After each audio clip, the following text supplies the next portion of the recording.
Packing around. Not as much fun today because it's 80 degrees. But that's okay. Headed to our next hostel. That's okay.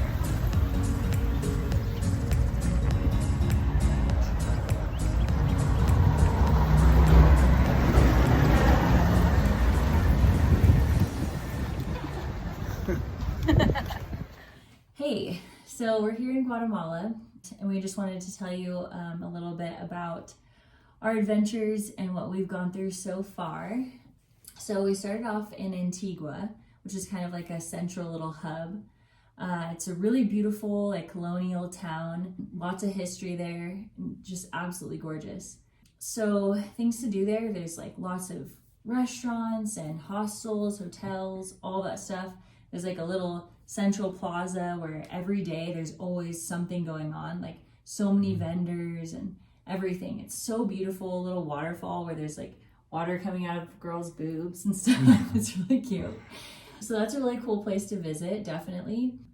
For us, we had originally booked for like a week, and we found that we think probably like 3 nights, probably 4 days is about the right amount of time to spend there. Yeah, 2 full days, 3 nights is plenty. Yeah. And the reason we say that is because it's one of those places where if you have the money and you want to like wine and dine and try amazing restaurants with like incredible food and great accommodation and everything, it's a great place for more of like a vacation style. But because we're more like backpackers, we're going to be doing this for about 6 months, maybe even longer. We just don't really have that kind of money to spend. So we found that we were kind of like done doing the things that we wanted to do and seeing the things that we wanted to see in Antigua in about like 3 nights, 4 days. And that's even like taking it slow. That's true. It's cool. A lot of people there, especially in the plaza, like selling things are all Mayan. So that was a cool, like, definitely culture shock when I came into Guatemala in the first place. Is going to Antigua and then seeing like actual Mayan people wearing like their typical Mayan clothes, and like they're very proud of it. It's really cool. Yeah. But yeah, it was an awesome place. I love Antigua. And it's like you're saying, it's kind of the hub of Guatemala. So it's a great place to get easily like shuttles to and from.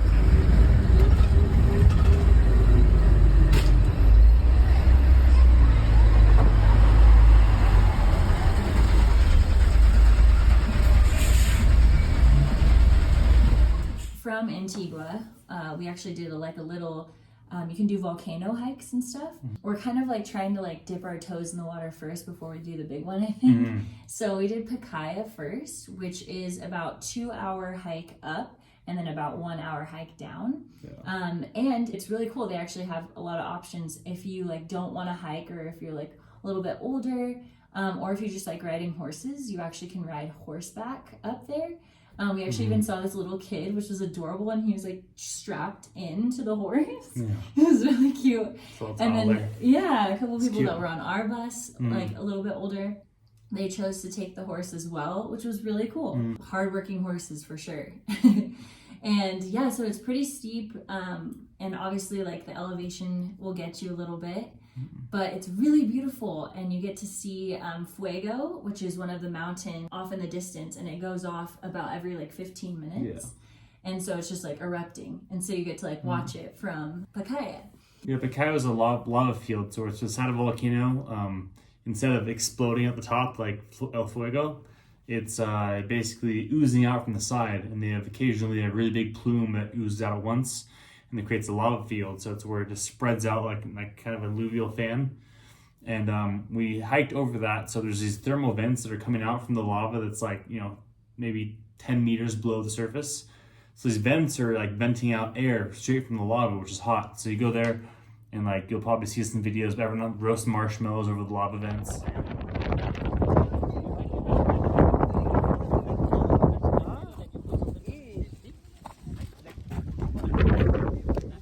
Marshmallow. Ooh, it's hot. Oh, it's so hot. Pretty cool. Hey, puppy. Oh, it's taking marshmallows. Puppy, come on.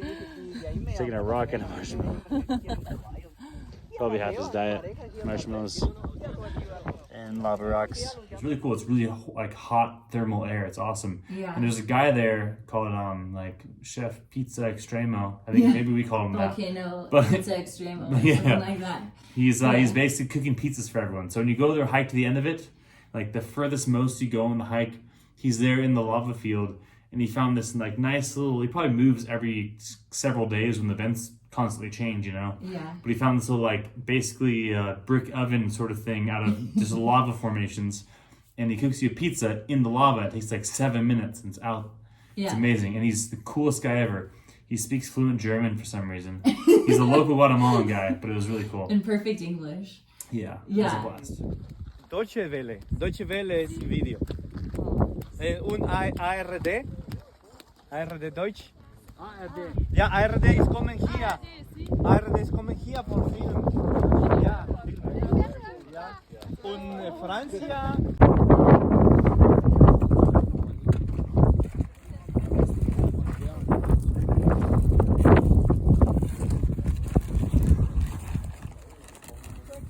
Volcano pizza.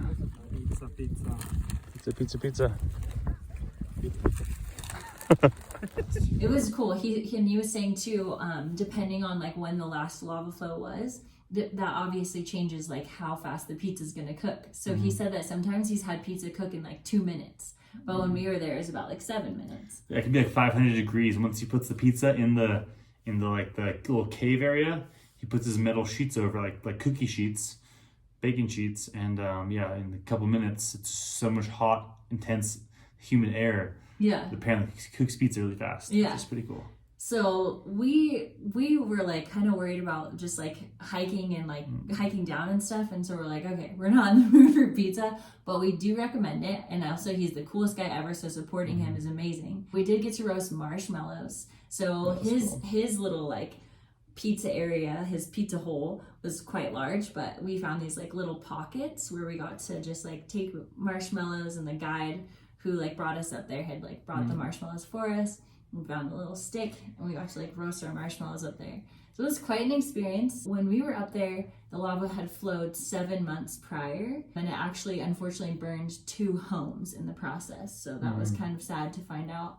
And the homes are quite far away too, so it really flowed far down, and you could see the like lava that had obviously like dried and stuff in 7 months, but you could see how far it had spread out.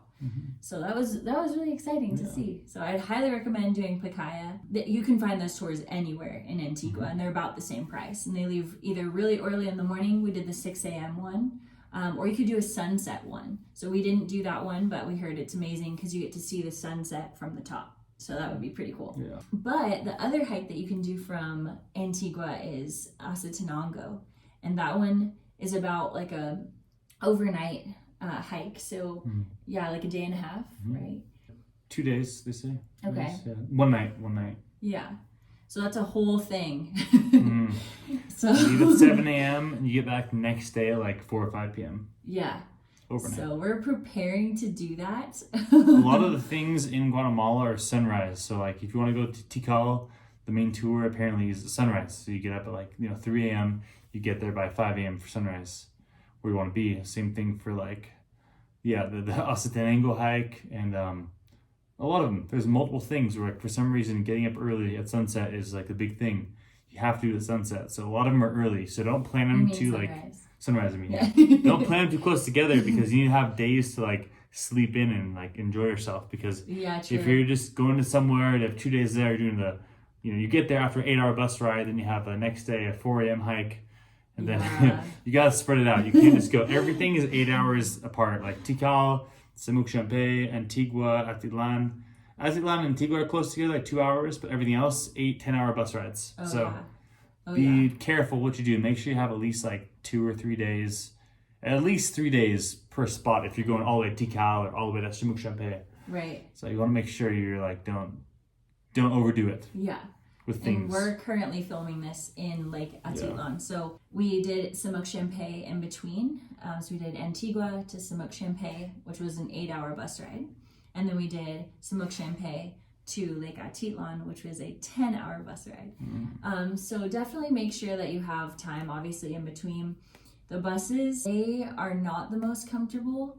They're not the worst that I've ever been in before, but it's just the leg room. So like if you happen to get on there first, definitely try and sit way towards the front, or there's like this full like row of seats in the back where you could actually, if you're in the middle, you could have some leg room. But other than that, it's like tighter than an airplane space, really. It's terrible. It's not made for anyone over like 5'10" maybe. Yeah, definitely. It's bad. So we wanted to talk a little bit about Semuc Champey.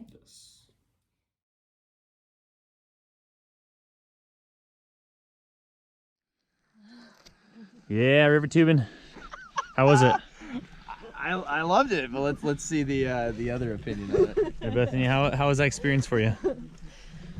I mean, the start was so much fun. We were all having such a great time, sipping beers, cruising down the river.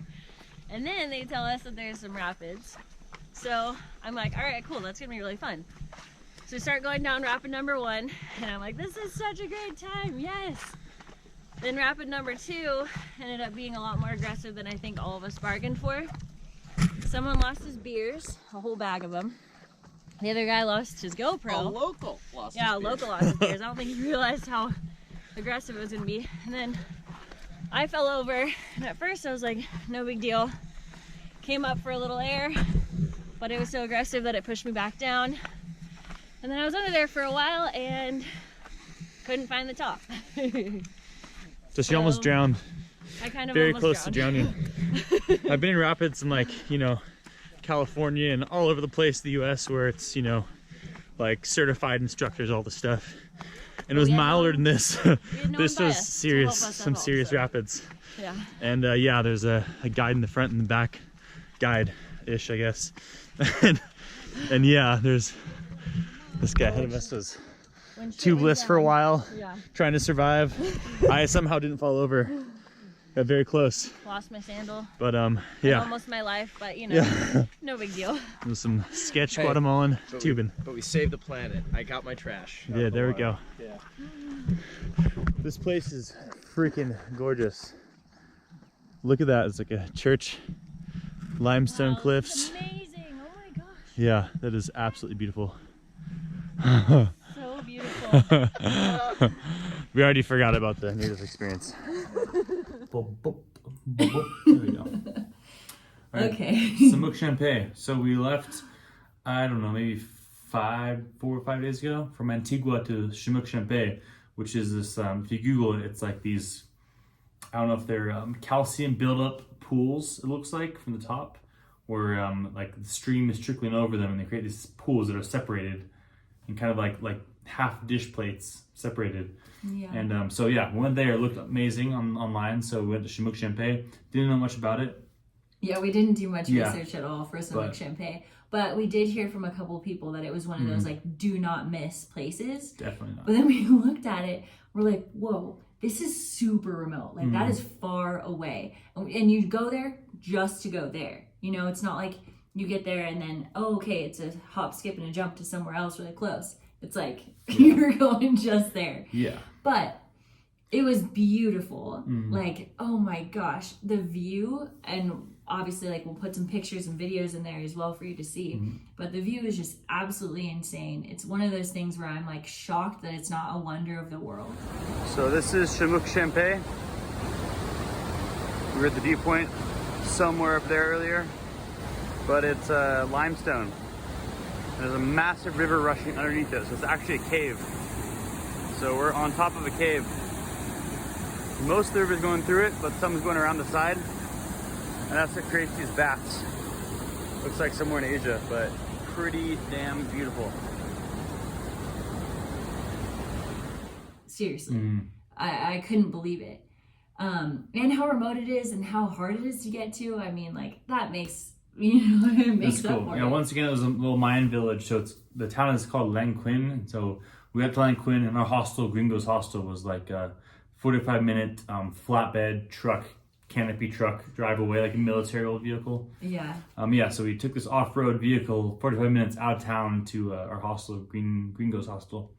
And yeah, from there, that was our base. And from there, it was like, you know, a 10-15 minute walk to Semuc Champey, or the river itself, to the bridge. And yeah, I got there the first night, pretty chill out in the hostel. There's like a massive hostel. I think they had like maybe 80 something beds. Yeah. But it was like dead there. There was like maybe 6 to 10 people there.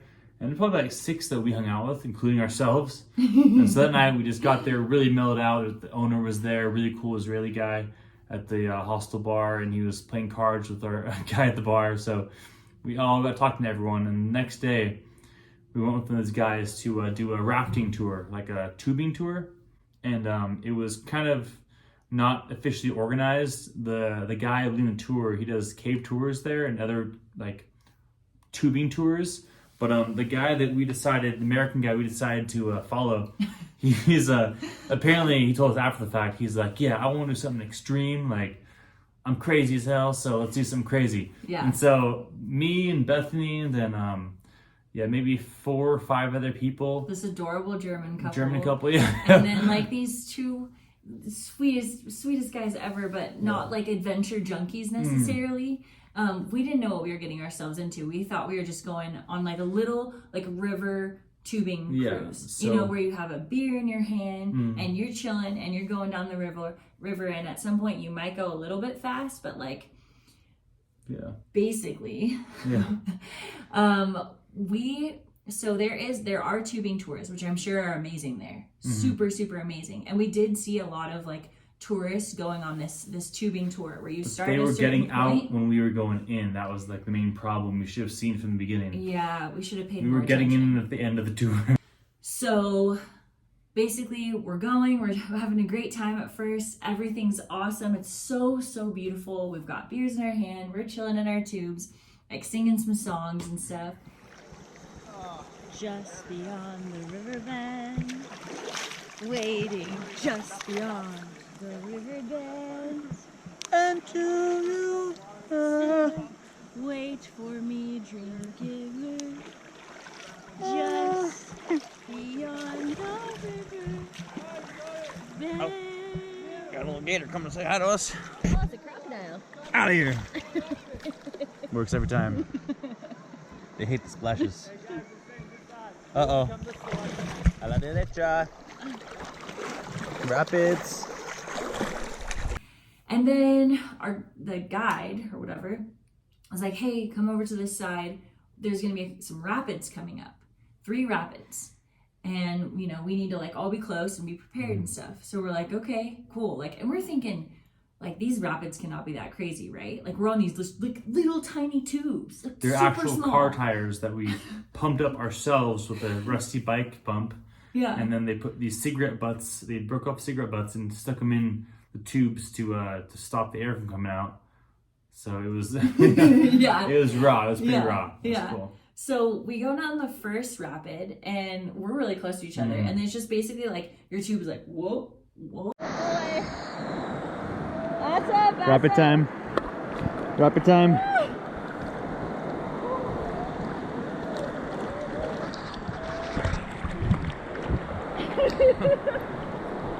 He's angled that way. Okay, go try. Back pedal, back pedal. Back pedal, quick.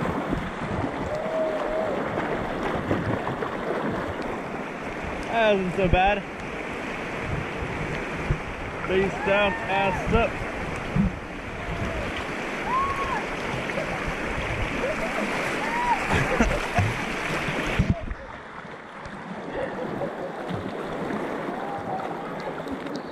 Try to get in the middle of the big stack.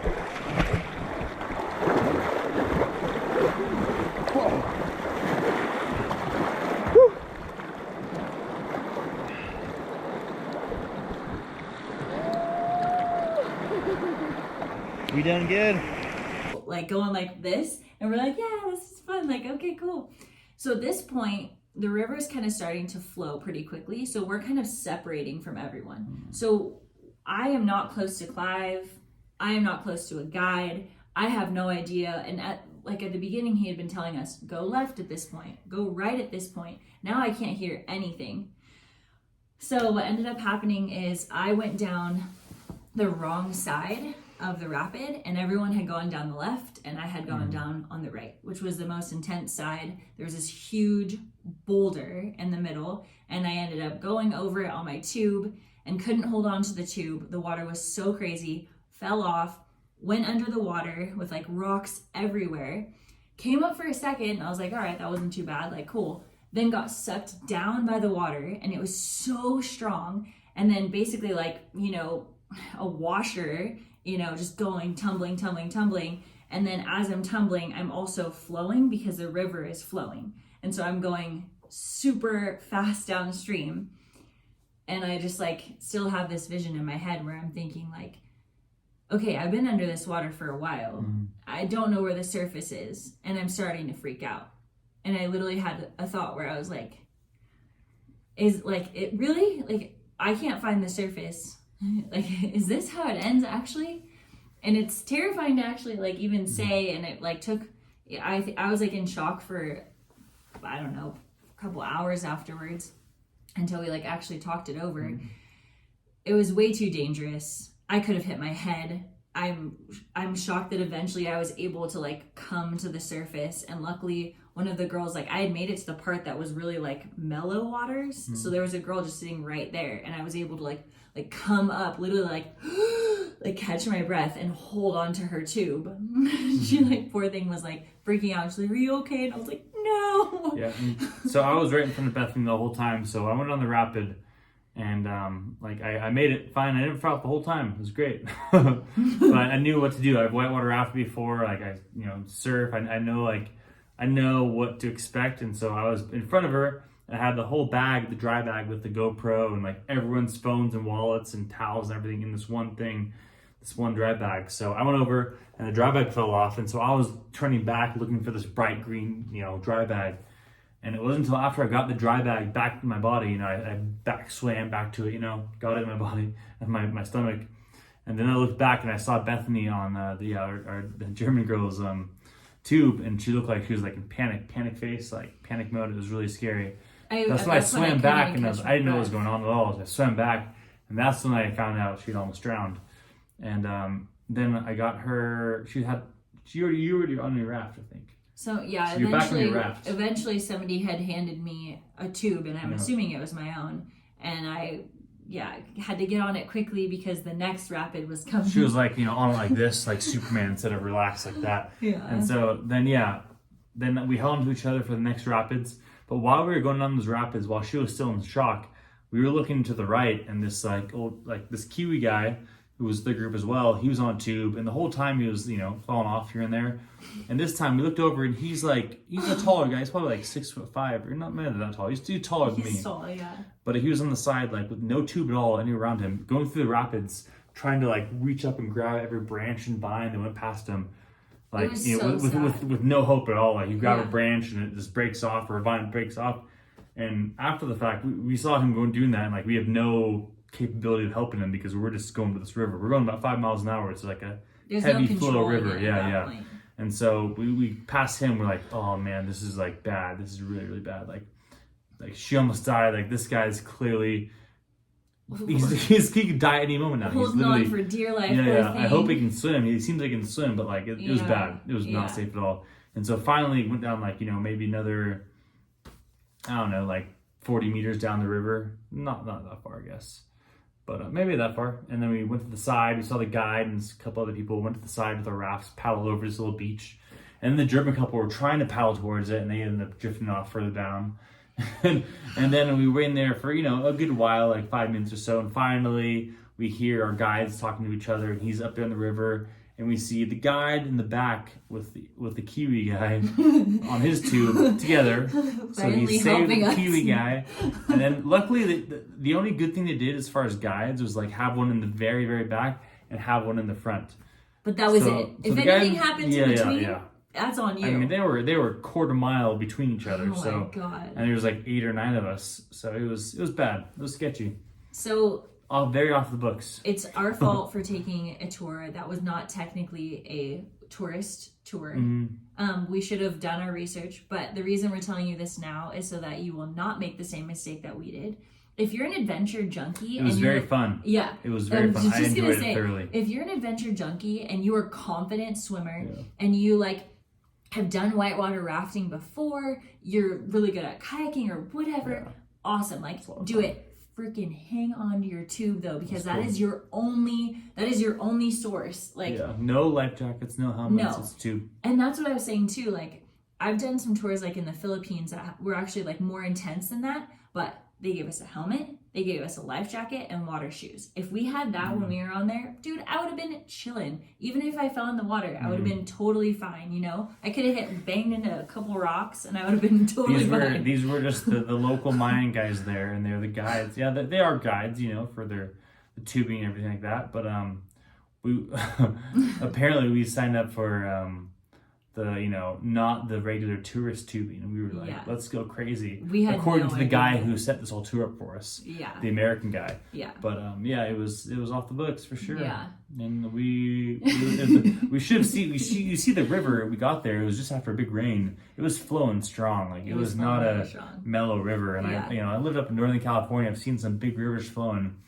And this was hefty. This was it was nothing small. And there are like, we're not saying don't go on any of the tubing tours, because any of the ones that are actually posted are going to be legit. Like those are seriously legit ones. So go on those ones for sure.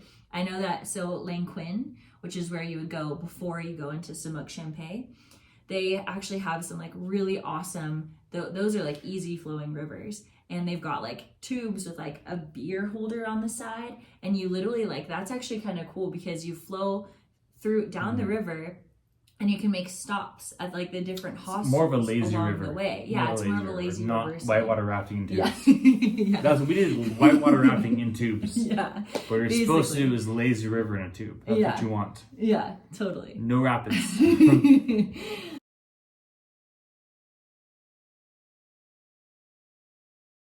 Okay, so I had a friend say that Semuc Champey is a dangerous beauty. And I think that that is one of the most true statements that I have heard. Semuc Champey is a do not miss. 100%. It's insane. But while you are there, you either need to buy a bug spray beforehand because, are you ready for this? You will get, I don't know if you can see it too well. You can see the I'm so white right now because it's cold. We're not tan yet. here. It's just But I got annihilated there. So mosquitoes. If you don't want to get annihilated, bring bug spray for one. But also, this time of year, which it is in the middle of January, and I don't know like what other times of year, we'll have to do some research to find out. But if you're planning a trip, definitely do your own research to figure it out. They're having some difficulties in the river right now with having like some crazy bacteria. So I don't know if that's like all year long. It's seasonal. So, because of my almost drowning situation, when that happened, I took in a lot of water accidentally, which I know when I'm traveling not to drink the water here. I know obviously not to drink the river water. I just took in too much water and I ended up getting the bacteria. We actually tried to look it up and we don't even know like what it's called really, but the hostel owner, when he saw me, he knew like right away. He was like, wow, do you feel this? Do you feel this? Do you feel this? And I said, yes. And basically, the bacteria gets inside of you through the river water, and it takes about a day in order, maybe even longer than a day, in order for your body to react to it. So I had spent an entire day after the almost drowning accident in Semuc Champey, enjoyed my time. It wasn't until like 9:30 We were playing cards PM at nighttime. Yeah, I'm just like, I gotta go. I was like, all of a sudden, I was like, oh my God, I'm gonna throw up.